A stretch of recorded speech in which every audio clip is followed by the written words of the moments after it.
hi hello नमस्कार मु स्वागत करुच्ची आपण को आउ एक न्यू ब्रांच ब्लॉग रे ब्लॉग टी तो मु कौन पे करुच्ची सेटा आपण माने बहुत भल भाव जानी थे कहीं ना ओला उबर आउ रैपिडो वर्तमान तो बेपार तो पूरा जीरो आउ जो माने नुआ गाड़ी किणकी गाड़ी लगाउछंती कि भावुँ कि गाड़ी गोटे किणिकी आम भल बेपार बिजनेस करवा कि भाई पूरा लॉस रे पड़ जाए आपण मैंने सीरियसली कहूँ विश्वास करंतु मु तो वागनर किणिकी बहुत बर्तमान बहुत हैरान हो गाड़ीर ईएमआई उठुनी गोटे मंथली गोटे ड्राइवर जदि गाड़ी भी चलाए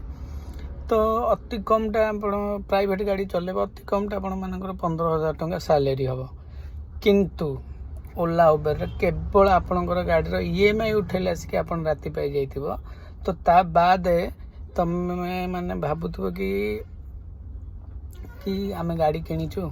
ईएमआई हेकी आमर टंका मासको 20 कि 22,000 बंचु जाइथिबो जदि आपण माने 20,000 22,000 बंची जाउथो बोली भाबुछन तो सेटा आपण मानकर पूरा भूल धारणा कहीं ना मोर जतिकी ओला उबर मु जतिकी दिन यूज कलिनी जतिकी मोर अभिज्ञता अच्छी तो मु से हिसाब रे कहूँ अभिज्ञता हिसाब रे तो भाई पैसा जहाँ बाहर गाड़ी ईएमआई जाऊँगी ता बाद गाड़ीर मेंटेनेंस जाऊँगी मास शेष को मो पाखे टंका 2,000 ରୁ 3,000 टंका बंचुची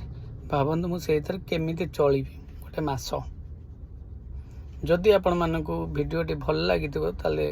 बहुत मार्केट शेयर करूँ लाइक गोटे सब्सक्राइब गोटे